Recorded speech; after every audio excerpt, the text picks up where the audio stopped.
Hello, lovelies. Welcome to Lessons from the Universe with Jennifer Hall. I look forward to sharing my channeled message with you today, and if you love it, please like, share, review, and subscribe.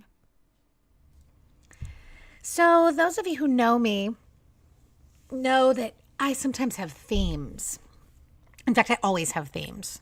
Okay, it might be a theme, a topic that I end up talking to every single client about all week, organically or because I feel like I have to, or whatever, things that circle around me.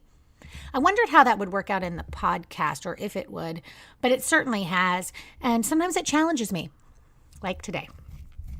So the thing that has been circling around me is atheism.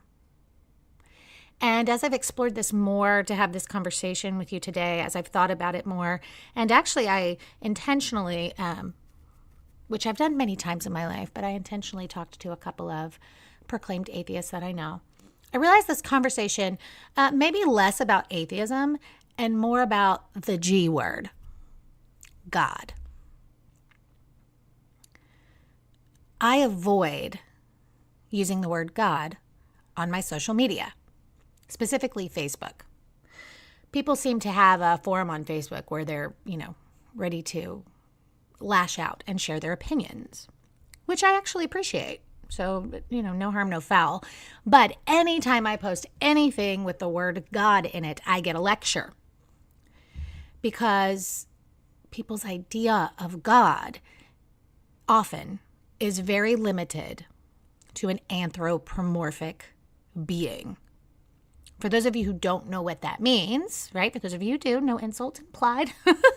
But for those of you who don't know what that means, anthropomorphic is for something to be personified, given the shape and form of a person. Okay, in literature, they call it personification. Y'all probably learned that one in high school at least, giving something human features. But an anthropomorphic God is a God that is a being, like a man, on a throne, in the clouds, out there somewhere. And there are people who cannot associate the word God with anything but this anthropomorphic being. Many of them, my husband included, rejects the word God so ferociously because of what it evokes in them.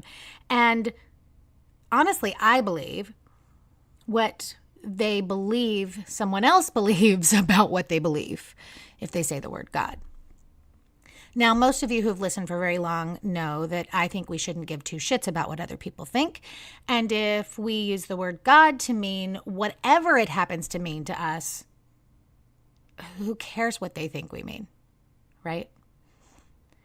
So the G word, God, the universe, energy, source, beginning, whatever. I believe it's all semantics. I talk a lot about semantics, right? We're all speaking different languages. Words limit things. And the minute you try to describe whatever it is that is, you limit it. And so a lot of people choose not to try. And I am perfectly okay with that. Let's be clear. This episode is not going to be anything about changing your religion. And I personally happen to think that atheism is a religion. And it's interesting because I learned something about agnostic today or yesterday. I've always said that people who claim to be atheist are actually more agnostic than anything else. But here's what I learned about the word agnostic. It's actually a word made up by a biologist, a dude that was friends with Darwin. His name was Thomas Huxley.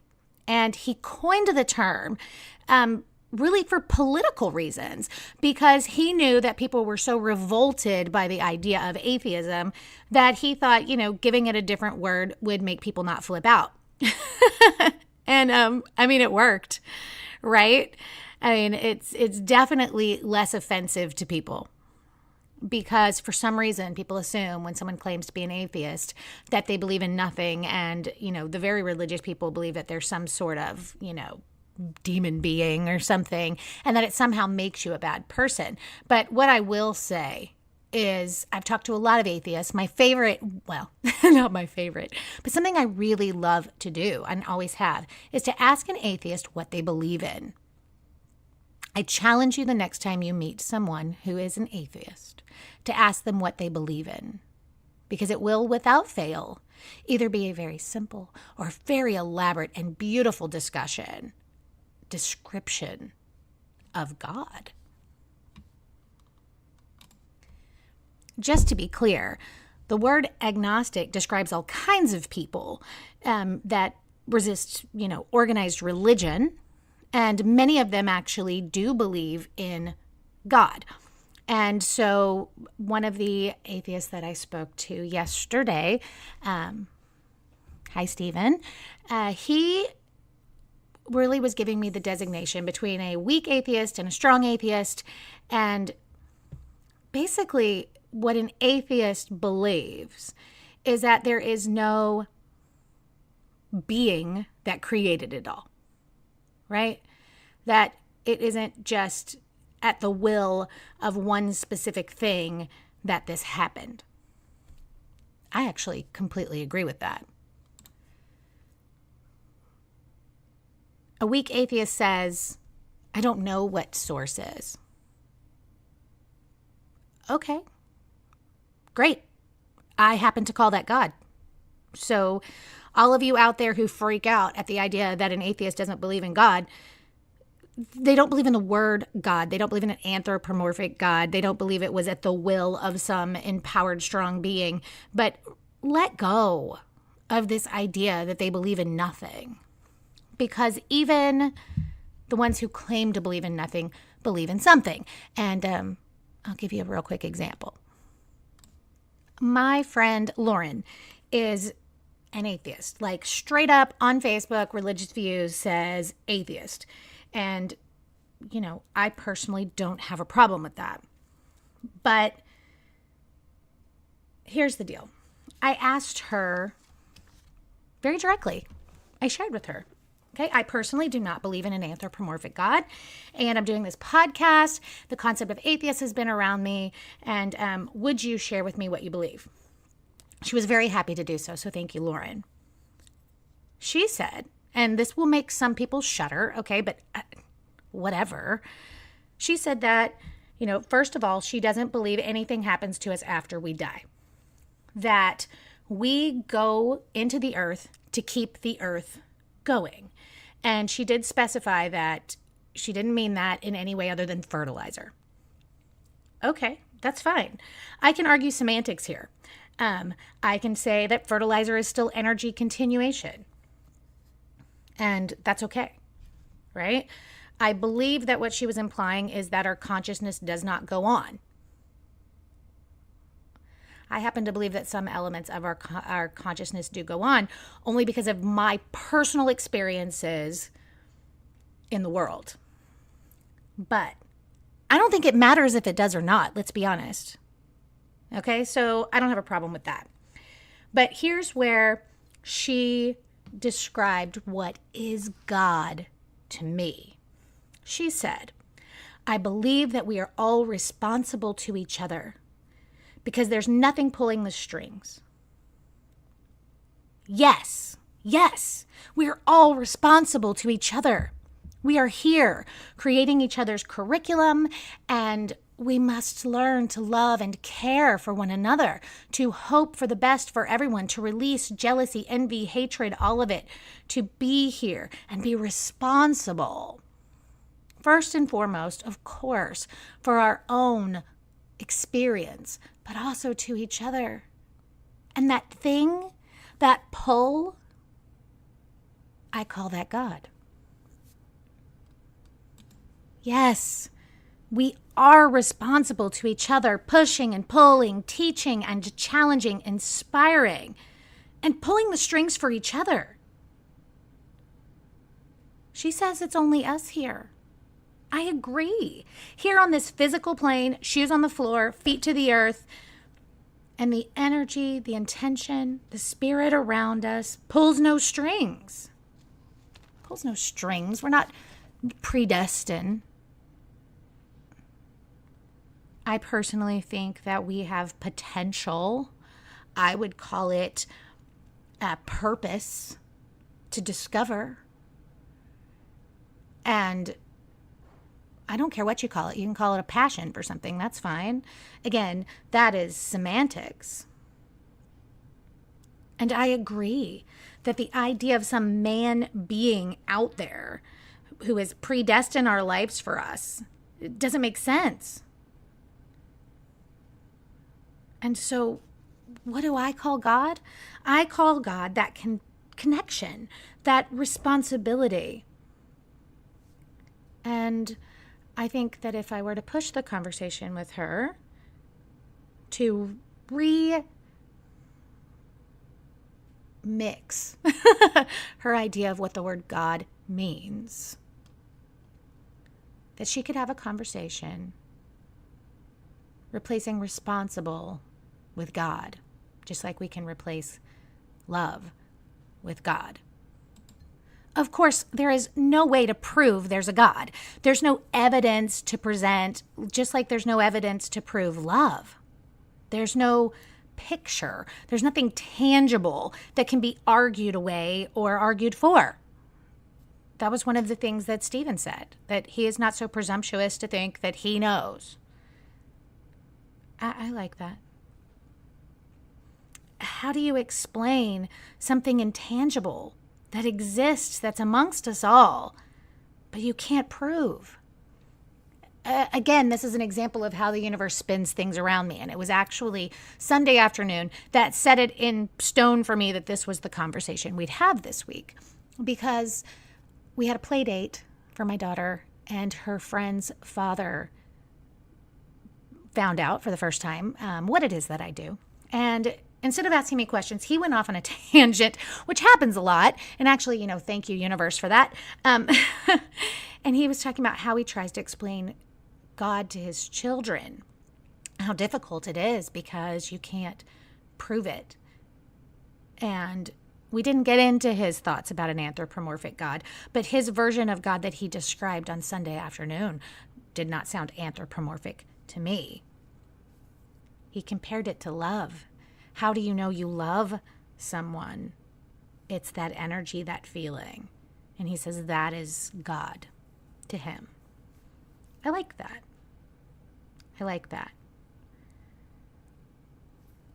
The more that we try, the further we get away from what the G word is. People try hard to argue if God does or does not exist, but usually the argument is less about the reality of energy and the true cause of the visible world than it is about an accordance with or against a word. A word. Because of this concept of anthropomorphic God. That is a ruling figure in the form of a man who executes blame and or compassion on any individual that's in line with his or her compliance to some kind of law created by a religion, by economics. And in almost all cases, some adulterated form of what was once a wise, well-intended metaphor for being a good person. Through my journey, through these 44 years that I have been on this planet, I have met the faithful and the faithless. I meant to say the faithless, but I've met the faceless too. The people afraid to say who they are. I think that's worse than anything else. I have absolutely no problem with people questioning reality. I think we should. I've met every kind of religious zealot. I've met those who can, claim to be completely void of any such thing. And in each and every one of them, there is a thread in common, and it happens to be the thing that I call God.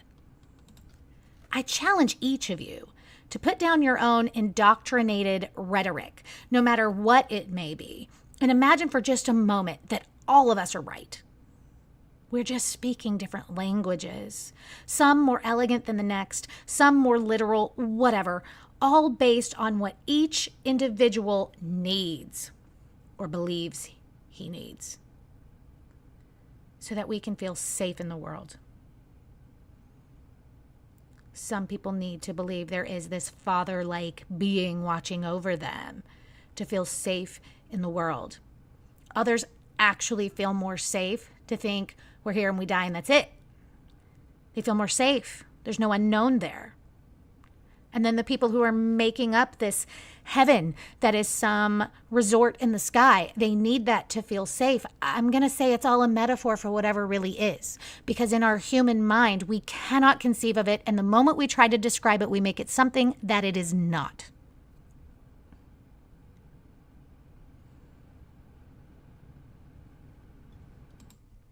I am going to actually quote Stephen here. He said in this wonderful by text message that he sent me, and Stephen, really thank you for your participation here. He said, "None of us really know what is going on. We know we exist. We can experience something that is mostly consistent and discernible through our senses. We can use that perceived consistency to do things like develop language, have families, get to work on time, learn new things, find pleasure, and measure the course of our lives against it as we age. But for the most part, that's all we know, and likely all any of us ever get to know, or at least that we get to know with 100% certainty. Everything else is a mystery, and I am happy not knowing. I enjoy reveling in the mystery of being. I like having an open mind. I like learning about other religions and philosophies, trying on their rituals, eating their foods, listening and learning their music.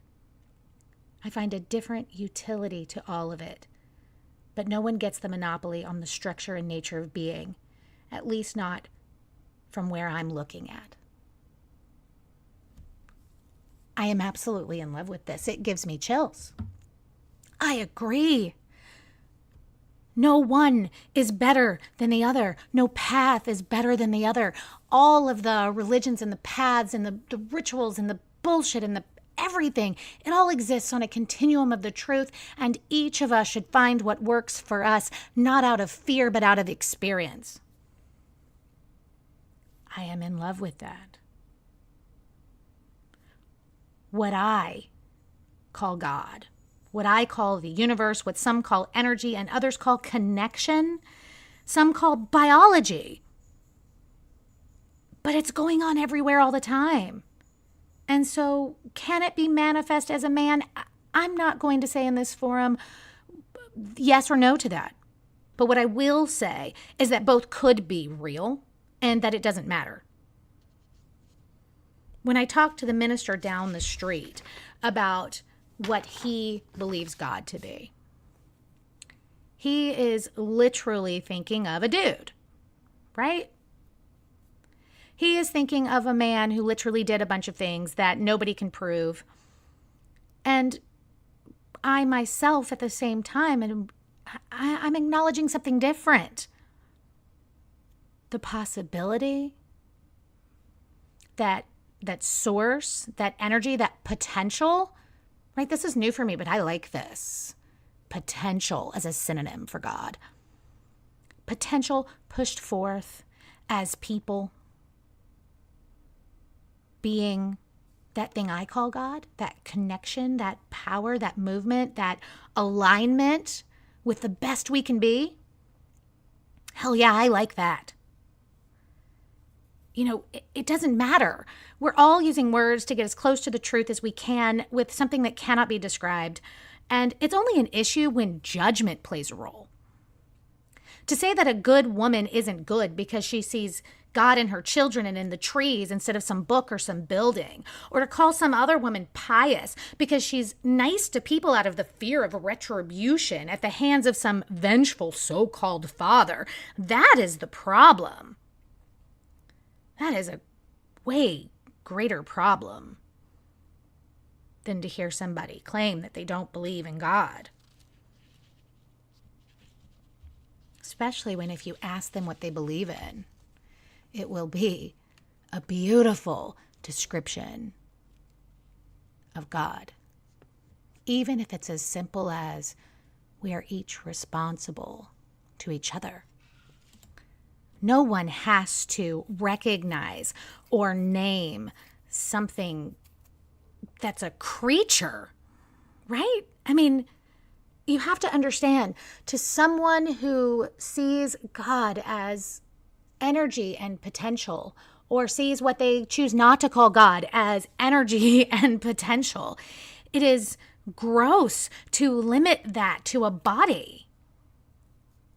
When you guys have heard me say before, we are each a push out of the same higher thing. Call it what you want. Call it God, call it spirit, call it universe, call it human potential. It's all semantics. I talk to many people attempting to reconcile their religious indoctrination and their vision of God, life, death, hell, Jesus, all of it, with their spirituality. And others who struggle with the desire to reject even the label spiritual because it too attempts to define the undefinable. And what I say to them is what I'll say to you, and I'll credit Bill and Ted. Be excellent to each other. Accept that one person may define God differently than another. And one person may choose not to define God at all. It doesn't matter. Those of you in fear of the word atheist recognize that I have never met an atheist that didn't have a better social responsibility than anybody else. That every single one of them has told me that they believe we are responsible for our own actions. That they are only forgiven if we can learn and grow. That no one or nothing is making us be good or bad. And of course, that is a reference to some of the religious beliefs that there are demons or Satan or whatever causing us to be bad. I don't believe in that bullshit either, so there's that. We are people making decisions, and we should be responsible for that. We should be excellent to each other. I say the connection between you and God is direct. It is within you. It is God wanting to express as you. Take out the word God and put potential. Potential is in you wanting to be pressed forth, to see you be the best you can be, as health, as well-being, as joy. Do you think I'm talking about some dude out there that wants that?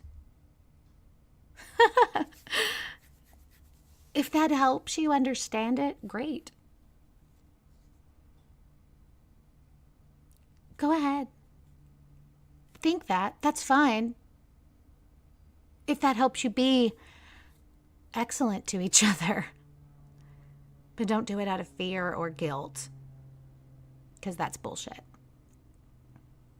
And if you need to, if you want to, reject the word God, but recognize that to say that we are here to do the best that we can, that we are responsible for doing the best that we can, that very potential for good is what I happen to call God and what many people happen to call God. So do not blanketly reject another person.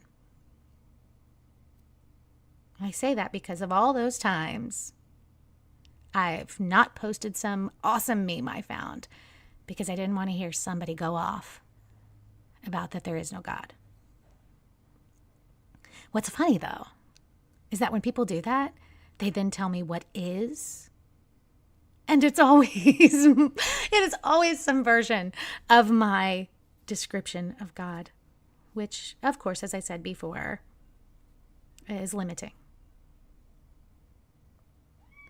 So if you need a personification of God, that's fine. Those of you who know what Akashic records are, I liken this to Akashic records, right? Akashic records are something you cannot prove, of course. And for those of you who don't know what that is, it's when somebody reads where they receive that your soul used to be, and they talk about you being from some planet or whatever. Sure. I don't think that it's supposed to be some planet somewhere. I don't. I think that that is giving words to something we cannot describe. Just like, well, every definition of God puts words on things we cannot describe. You know? Because, just to be clear, if you receive nothing today, get this. God is not both father and executioner. I'm going to just blanket reject the idea that there's anybody out there trying to put punishment and pain and negative experiences on us other than, maybe some asshole human. In reality, God is. It is that connection. It is that love. It is that energy. It is the thing that goes all the way back. And, one of the things that I think it was Stephen said in our conversation was that you end up with like a chicken and the egg thing, right? Which came first? The universe or the thing that created the universe or whatever? And I'm going to say it's all the same thing.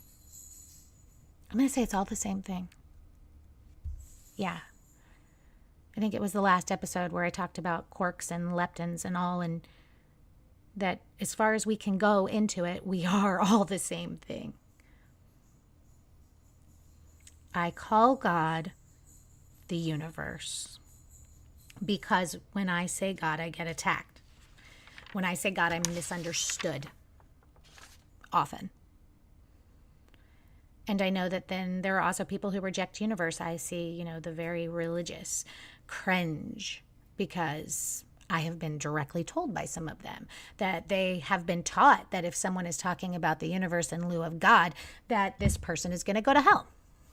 Well, just real quick, if you think anybody's going to hell because they don't believe what you believe, I think you're on the wrong side. So an atheist believes that there are no deities, no divine creator. There's nothing that limits that. They believe in science. Guess what? So do I. In fact, I like science the most. And I love, love, love when science can, for me, confirm my spirituality. I.e. the quarks and leptons, right? Like the tiniest little thing that they break everything down to and it matches. And of course, there's even more to that.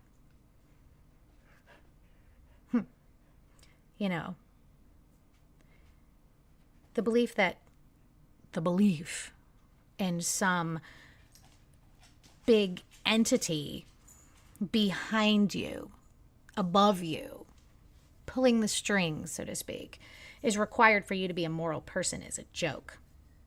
Because, as you know, more people have done horrible things in the name of religion than for any other reason. In fact, atheism itself was mostly coined during the 16th century, even during the French Revolution. They called it unprecedented atheism because it was a movement against this religious movement that we can go back and prove historically was strings pulled by kings and politicians wanting to control people using fear. It was the first political movement, political force to promote human reason. Human reason. Human reason. How can we argue with that? Let's be reasonable. Let's think about the cause and effect. Let's think about things instead of just saying it's in the hands of some giant man. So, what is the dogma of an atheist? Be excellent to each other. Do your best. Don't be a dick. I'm in. I have to say again, I liken the rejection of any religion, lumping atheism into the lot of them. The villainization of that is racism. Racism, sexism, anti-gayism, whatever you want to call it. It is people stricken by fear that if somebody doesn't believe in the same thing that they do, that they could be wrong. If people don't describe the connection that exists in this world, the undeniable thing, that then they have to be wrong somehow. And so the religious sometimes look at the spiritual or the atheists as horrible people. Oh, they're going to burn in hell. And that side often looks at the religious as uneducated or naive. But all belief systems exist on a continuum of the truth. It is like this ramp going upwards, each a little bit closer to pure truth than the other, but each one attempting to get individuals as close to it as they can. And the only ones that are inferior are the ones that believe they are superior. Because that way of looking at the world is selfish and small. Every path in this life that helps you buy in to being excellent to each other is valid. Because if that way of looking at the world helps even one person be what Laura said, responsible for each other, then it worked. Yes, people have done horrible things in the name of religion. They've also done horrible things without it. Alan Watts wrote an essay called The New Alchemy. And I will say, he tends to be quite wordy with things, but I like this. A man can perform actions which are truly moral only when he is no longer motivated by the fear of hell. That is, when he grows into union with the good that is beyond good and evil, which, in other words, does not act from the love of rewards or the fear of punishments. This is precisely the nature of the world when it is considered a self-moving action, giving out a past instead of being motivated by a past. In other words, we don't do anything for the love of compassion or the fear of punishment. And so for many, to reject this anthropomorphic idea of God is to say, I'm good because I'm good. And I happen to call good God. You know, in an effort for full disclosure, Alan Watts, he wrote some great things and was in search of spiritual things. But this essay, The New Alchemy, he was tripping acid. I mean, he did some intentional experiments back in the 50s and 60s, just so that nobody comes back with that to me later. But his attempt there was to recreate some of the spiritual insights that he had had and to be able to put words on it. And in that sense, I believe he did a really good job. I'm going to share one more thing from the essay, The New Alchemy. And, well, you just let it roll around in your brain. Existence is simple. It is present formation. This seems to be perfect, to be an end or fulfillment without any need for justification. Flowers do not bloom in order to produce seeds, nor do seeds germinate in order to bring birth to flowers. Each stage of the process, seed, sprout, bud, flower, and fruit, may be regarded as the goal. That. Be present every day. Make the best of every moment. Attempt to fulfill your potential. And be excellent to each other. Until next time, beloved. Namaste. Thank each and every one of you for joining me today for this episode of Lessons from the Universe with Jennifer Hall. I appreciate each and every one of you for taking time out of your day to spend with me. If you haven't already found me on Facebook and Instagram, come and find me there and join the conversation. My Facebook family is growing and we want you there with us. If you are inspired by the podcast, please consider clicking the green patron button. Not only will your support help keep us going and growing, but also coming very soon, there will be some patron-only content saved just for those of you that choose to help keep us on the air. If you haven't received word, maybe you haven't been following on social media, I am also offering some educational sessions for people inspired by the podcast that would like to learn and know more. You can find detailed information about that in the About section on my Facebook page. I want to send you each light and love, clarity and wisdom. I know always that whether you realize it or not, there's a little brunette with podcast who's got your back. Until next time, beloved, namaste.